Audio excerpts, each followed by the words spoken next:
People often get called gullible if they believe something's real. Like when I was growing up, I'm embarrassed to say how long I thought Santa was real. What?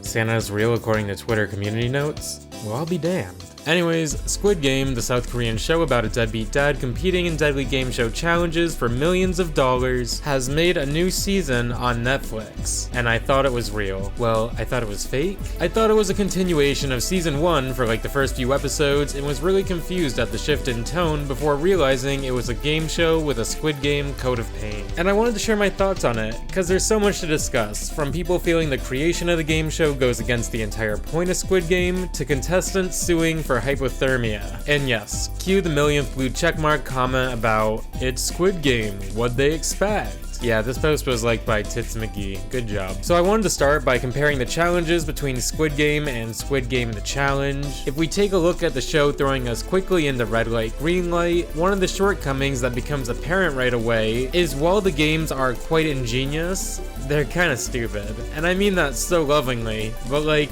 red light, green light was so iconic in the original Squid Game because of how shocking it was. You took an extremely simple, accessible kids game, made it even more childlike with a big doll girl thing doing the whole red light green light thing, and then people got shot when they lost, which was a shocking, terrifying reveal. On The Challenge, there isn't any plot twist that the game is real, and we don't have any drama or plot yet, so we're just kind of watching a rat race that I truthfully have not much interest in because I don't know any of the characters yet. Now, Squid Game has already been recreated in the past, like by Mr. Beast most notably, and I watched his Squid Game video to compare to The Challenge while making this video.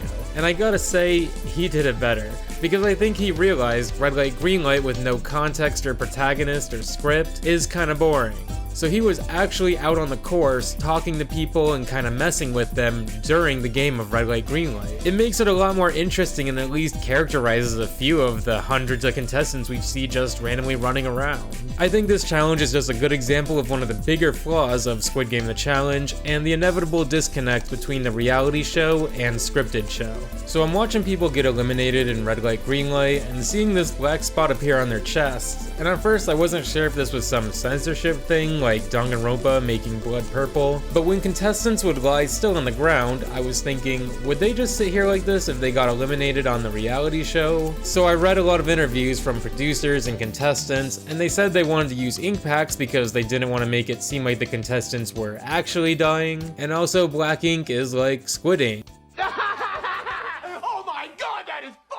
So I guess the contestants just pretending to die is kind of their own volition, because the producers just kind of said, do what you think is right. Some of the reactions are kind of funny though, like they do a double take and awkwardly sit down, some get really shocked and scream. And as I mentioned, the characters do kind of blend in right away because it's a bit of information overload, you know? You can't really assign many characters more than one attribute, which is sometimes only derived from their pre-game interview. Like one person that really stood out to me was contestant 301, because he had one of the most distinct qualities of entering the competition with his mother. She was contestant 302, you know, it wasn't like a three-legged race or something. But funnily enough, I keep hearing this guy shoehorn a line about his mom into every sentence, and I'm like, oh my god, what is with the writing of this season? People don't talk like this. Like, no one licks a cookie and says, I gotta lock in and be like my mom. I can't help but think, like, if I'm gonna win this game, I need to start playing like my mom. Over licking? I think this is kind of around the point where I started to realize that this was actually a reality game show and not a continuation of Squid Game with a new cast of characters. I actually read in the mother and son's interview that they weren't going to reveal to anyone that they knew each other and then they could just have a secret alliance during the show, which would have been so badass. But apparently they got so excited about winning red light, green light that it was kind of obvious they knew each other. There's always the tacit element of how this show is edited. Maybe he didn't talk about his mom as constantly as we're led to believe, but when you're one contestant of 456, it's important to have a distinct, memorable quality, and anything you add to this will take away from it, at least at this point in the show. To talk about another character who might not be edited in the most fair way, we have contestant 432, Brighton. I have the best number here.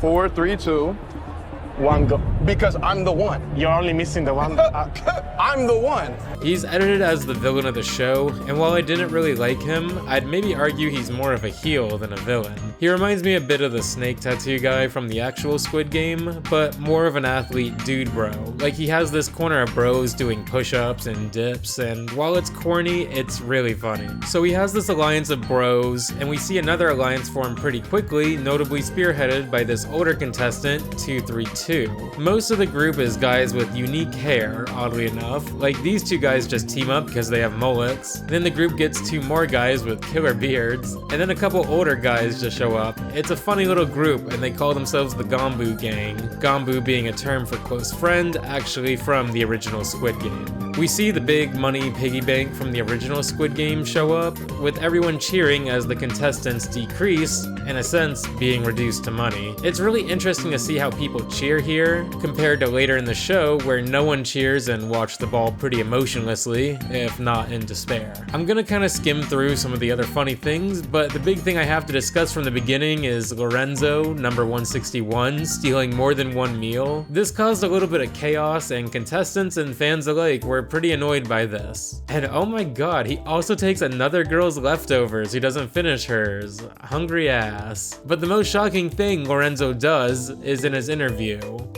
What is that? I legitimately don't know if he's trolling here. Like, he looks like if Heidi and Jimmy Butler Media Day combined into one person. I gotta say though, it's pretty fresh and I respect the drip. The second challenge in Squid Game is the challenge where they gotta cut the cookie out of the tin in the specific shape each team is given. But here's where contestants having the meta context of the show actually enhance this challenge quite a bit. In the original Squid Game, the shapes are selected just randomly by the players, only to find out the shapes correspond to what they have to carve into their cookie. This makes carving an umbrella much more difficult than a triangle, for instance. But here the contestants are split into 4 individual lines, and a representative for each group goes into a room where they have to make a decision on which shape they'll pick for them and their team. If they don't all decide on a shape, the 4 people in the room get eliminated, bringing 4 more people into the room to make a decision for their team. Honestly, this is a genius decision. It's so funny to see people make deals in the room like, let's all race to the wall and whatever shape you get. But then we see a group of 4 get eliminated because a contestant refuses to go to the umbrella afterwards. It's funny to me that no one caved and ran to the umbrella at the last second, but the shapes are finally decided for the groups when our familiar friend, 432, goes into the room, and they all kind of convince this guy, number 299, to take the umbrella or else they'll all get shot. He says he'll take the umbrella, but only if the others help him when they're done, and honestly, some people said he's a wimp for bailing out and compromising here, and his team isn't happy he took the umbrella, meaning they'd have to do it as well, but he didn't really have a choice if he didn't want to go home. Maybe if 299 went to the other side, someone else would have caved and ran to the umbrella. Like, 432 wouldn't have gone down without a fight, right? We see 299 almost done with his cookie, and he holds it in his hand while trying to carve it, which I think is just the easiest way to crack the cookie. After snapping his cookie, he nearly vomits multiple times, and I saw the clip of him losing floating around on Twitter as an example of how cruel and exploitative Squid Game the challenge is. And like, yeah, I guess it is, but come on, it's not Survivor where they have to harsh the elements, they're carving a cookie. This isn't Hunger Games world, this is a game show. I've never watched or read Hunger Games, so I don't know how accurate that is, so bear with me please. A contestant that doesn't really get talked about at all that I wanted to quickly mention is 107. He doesn't really say much, but he finished first in red light, green light, and he finished the umbrella cookie first too, so that's pretty cool. One of the only other contestants I want to mention for now is 198, because contestants said he's the actual villain of Squid Game, not 432, despite how the editing of the show portrays them. We see a scene after the cookie game where 198 is saying fuck the NFL to 432 and calling him a frat boy, and 432 confronts him. 198 says no one's scared of him and this isn't high school anymore, but apparently other contestants were saying 198 would just talk crap to everyone about their countries, their sports, even pouring water on people while they were trying to sleep. So yeah, I'll just chalk it up to they both suck and move on, but it's a funny scene nonetheless. We get an interesting scene where 301's mom, 302, talks to the jock bro 432, and they talk about how people see him as abrasive, and he says he's just being himself, and she's like, okay, you're a jock bro, and you're abrasive, but that's okay, you know, you're true to yourself. Apparently Brighton played football at Clemson in college, and he actually dropped out to participate in Squid Game, which is a really interesting story. He talks about how he dropped out because he loves challenges and he wanted to make this lifelong experience and to talk about it later on with his family and his kids. He talks about his childhood and backstory, growing up with his mom and his religious faith motivating him to compete, his contempt and mistrust of others based on his upbringing. He's definitely one of the most interesting characters of the season, and when you see him getting picked out of the 80,000 people that applied to be on this season of Squid Game, it starts to make a lot of sense. Unlike the real Squid Game, this season of Squid Game had multiple segments in between rounds where people get eliminated or get bonuses from these little chance time events. Like there's a phone that rings and 198 picks up the phone despite everyone warning him not to, and they bring him a burger and fries. Everyone flocks and harasses him for the fries and burger, with Jada, number 97, grabbing the burger and saying it was a top 10 meal of her life.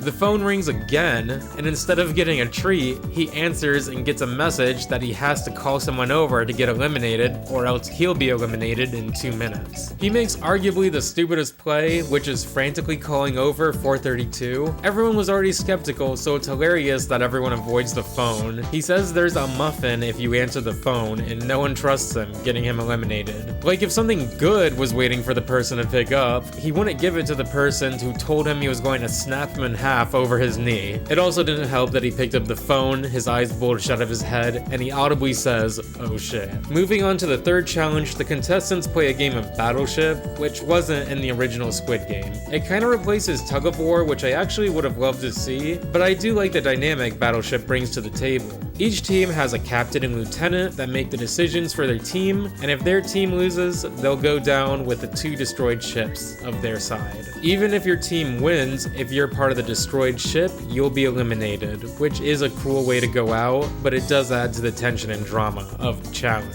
The next chance time in between challenge is 3 people need to be voted out. Everyone stands in line to vote for a contestant on this machine, and the person they nominate will be put up on a big screen for everyone to see. There's a level of psychology where people don't want to be the first to nominate someone because it'll show on the screen that you voted for them, obviously, making the voter potentially look hostile, or everyone will kind of follow and vote for the people already nominated to not draw attention to themselves. Mother 302 and this other gal bring back sliced apples for everyone before the vote as a "please don't vote me out" present, and our good pal Lorenzo basically calls her out on this, saying he wishes it was cookies or something, and it was kind of a fake gesture by them, and just kind of comes off as a bit of a schnoz. He does make a fine point about it being a very contrived gesture and being fake, but like, I don't know, it's just apples. He clearly puts himself as more of a target by protesting it as much as he did. Now the first person to get nominated here is 374, who apparently gets nominated because he told everyone he was unhappy and kind of wanted to go home. He says he was doing this to make himself not look like a threat, but it kind of just ends up making him an easy person to vote out without feeling guilty,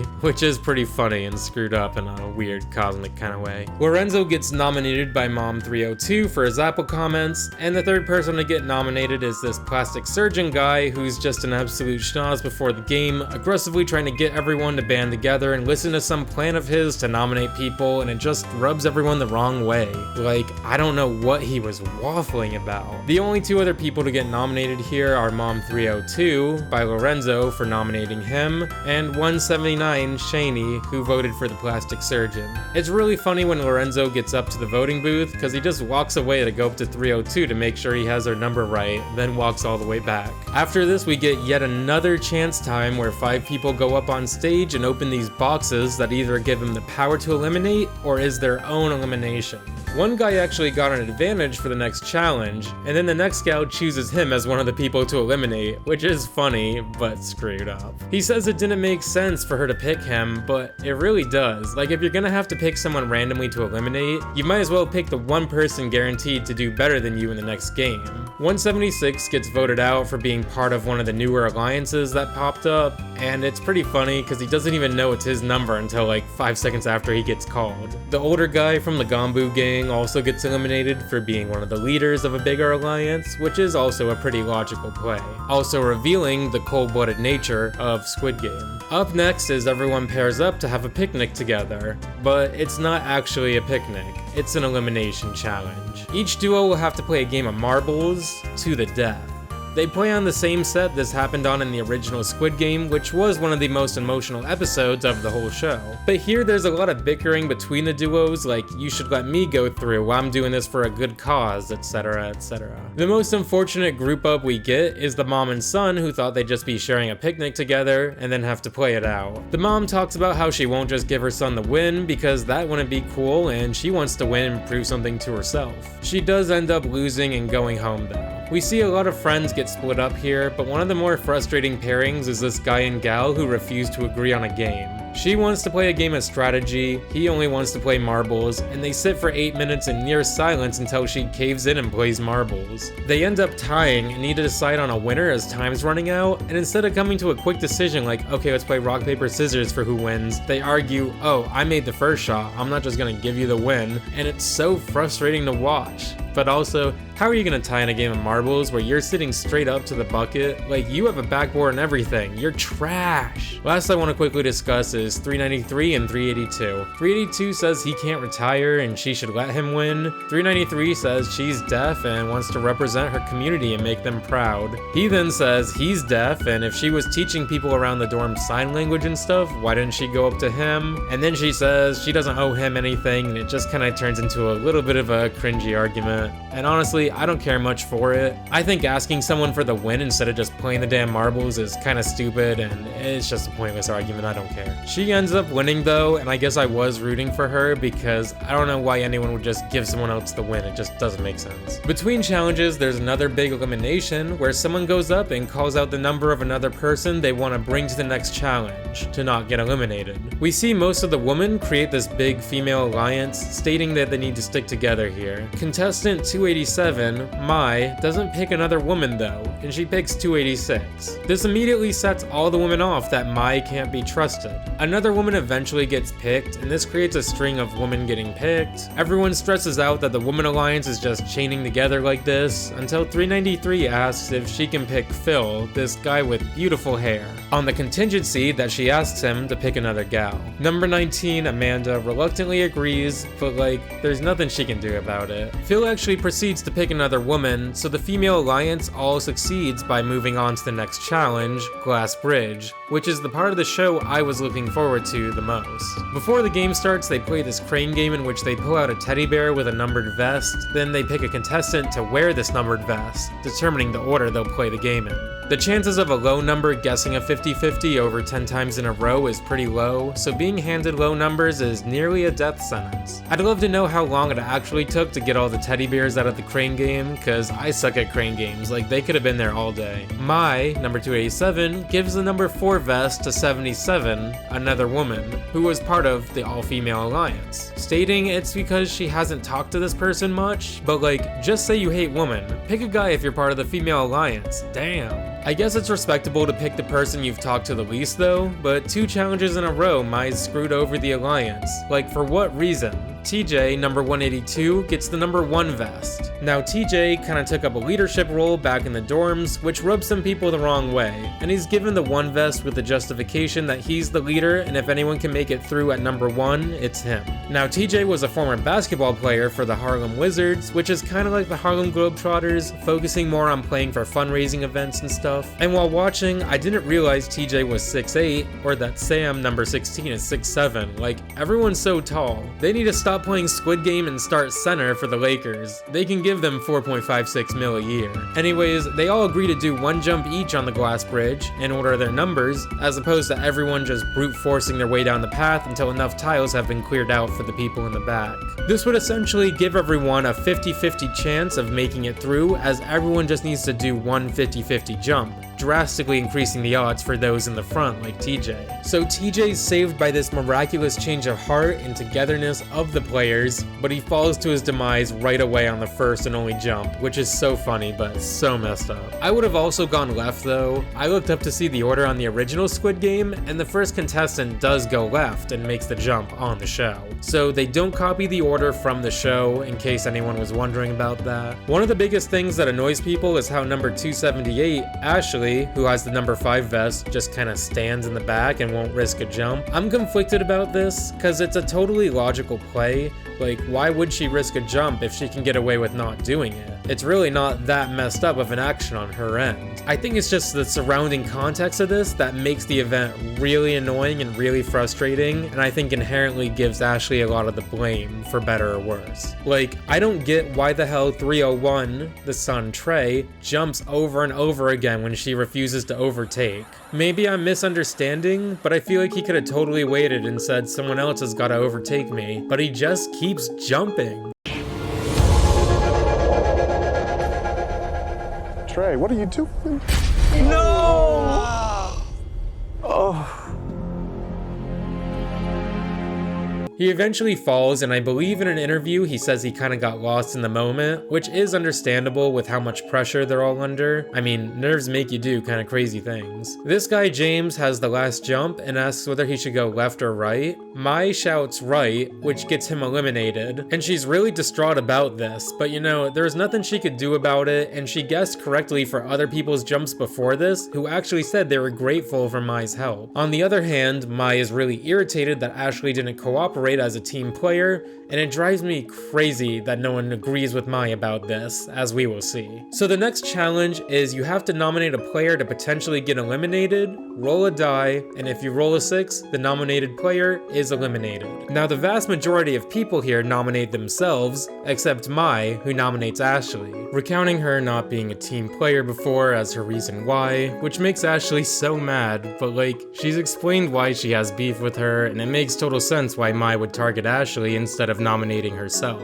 I think it's a tiny bit hypocritical to get mad at being nominated, cause like, Mai's doing what she's gotta do to survive, just like how Ashley did on Glass Bridge. No one besides Mai and Ashley make a damn play in this game, and neither of them even rolled a 6 on each other. But the most upsetting elimination here was B, this game designer who most notably did really well in Battleship. She says she always rolls 6s when she plays backgammon, so it's even more frustrating to see that she nominates herself and rolls a 6 right away. Like she knew she was gonna do that. Mai cries again here when her pal 286 gets eliminated, but Ashley has no sympathy as she feels Mai is a snake for nominating her, and I think it's a little more complicated than this, cause I don't think Mai is crying crocodile tears or anything, but I think Mai has made several questionable decisions so far, and her actions and thoughts are a bit sporadic. After the game, Mai talks to number 16, Sam, about how she targeted Ashley because she didn't participate in Glass Bridge and how she's like not as much of a villain as she might be made out to be here. But even Sam is saying that this didn't happen and that Ashley jumped, and it's like, what the hell is happening here? She didn't jump. Maybe you can't really hear her from how far away she was on the Glass Bridge or something, but we as the audience heard at least through the magic of editing. Mai kinda awkwardly smooths things over with Ashley, but they're both very aware of each other now. We're left with 9 contestants, and the tension is at an all-time high, which leads to my favorite challenge of the competition. The 9 remaining players compete in a game of 7-Up. Do people know what 7-Up is? You put the box on the contestant's desk you want to eliminate. The recipient will be eliminated unless they successfully guess who nominated them. So it's a big psychological challenge of reads and bluffs. Now Mai works for the Department of Homeland Security, approving immigrant students to go to college in America, which she cites as giving her strong insight on observing others, which is really interesting to me. Mai wants to help other immigrants as she came to America from a Vietnamese refugee camp, recounting the trauma she experienced as a kid, and how she's inspired and motivated to push forward. She's given the first box to put on someone's desk, and she makes a tough decision to put it on the desk of Roland, one of my favorite contestants this season.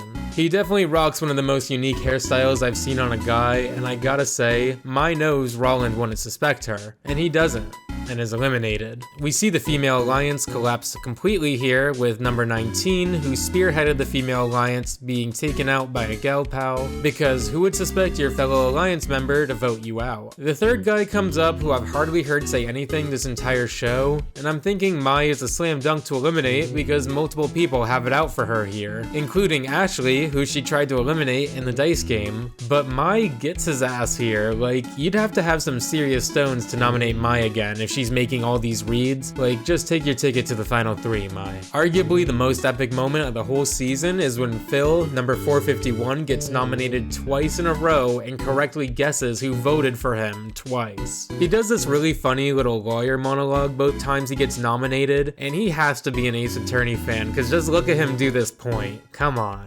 Objection!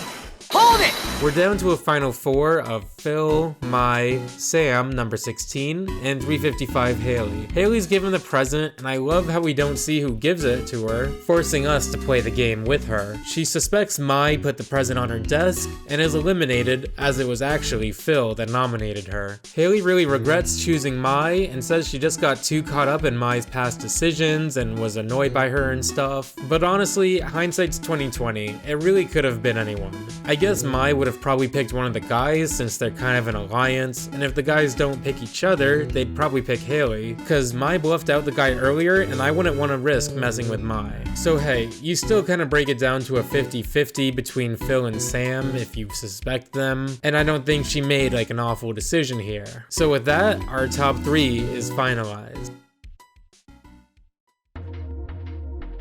The dinner scene from the original Squid Game is recreated here, with an interesting little game where there's 3 buttons on the table in front of each contestant. 1 button will be neutral and do nothing, 1 button eliminates you, and 1 puts you through to the final round with the choice of who goes with you. Mai picks first here, getting the neutral option, which isn't really good, because assuming they truly will stay in alliance until the final 2, if Phil or Sam get the green button here, the 2 of them will move on, eliminating Mai. Now with a red and green button remaining, the assumption is that your alliance partner would pick you to move on, which leads me to believe that you should never opt to click next, because there's a 50% chance you eliminate yourself, and the other 50% chance gets you picked by your friend to move on, which they would just do for you anyways. Josh unfortunately eliminates himself by going second here, but you know, he was pretty locked in and was totally in the zone and fearless, and I can't deny his fighting spirit here. This leads us to our final 2 of Mai and Phil, and they're brought to a really cool final room. I think it's the playground but emptied out with these lights on the ground emulating the Squid Game game, but instead of just sparring for 30 minutes, they play rock, paper, scissors. Some people are a little disappointed by the final challenge, that it's just another game of chance like a lot of the final challenges are just games of chance, but I don't know, I love rock, paper, scissors. Thematically it works well with the show, it's a classic childhood game, it's simple, you know, all the complexities of Squid Game so far boil down into a simple game of rock, paper, scissors, shoot.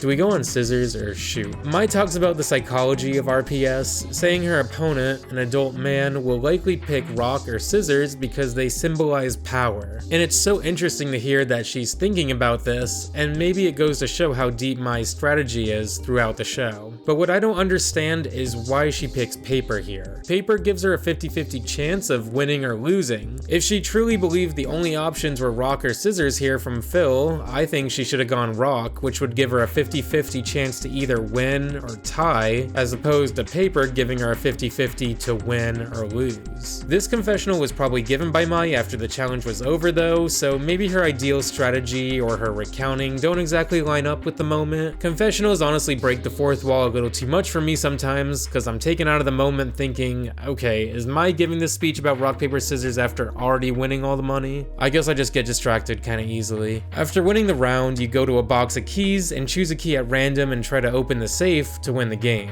It definitely makes for a bit of drama and tension to end the game, also adding more chances on top of a game with chance. Honestly, I think Mai won 2 games of RPS for every one Phil wins. She just swags on him here. So if I was Mai and Phil ends up just randomly grabbing the winning key, I'd be pretty pissed. After a really tense battle, we see Mai throw out scissors, winning a round, grabbing the successful key, and opening this.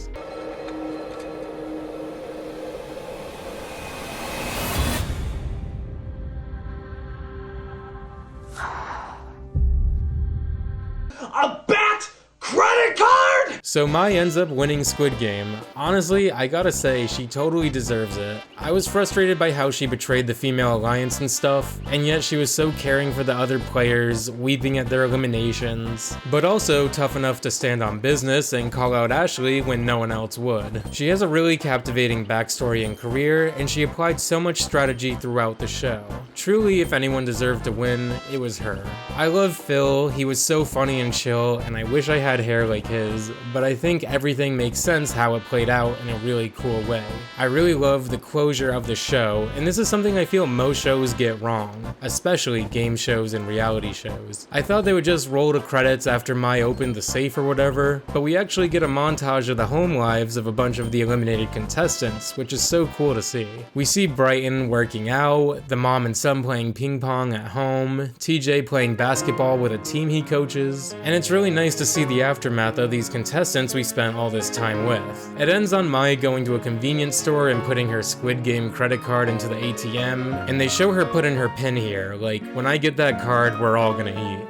For legal purposes, that is a joke.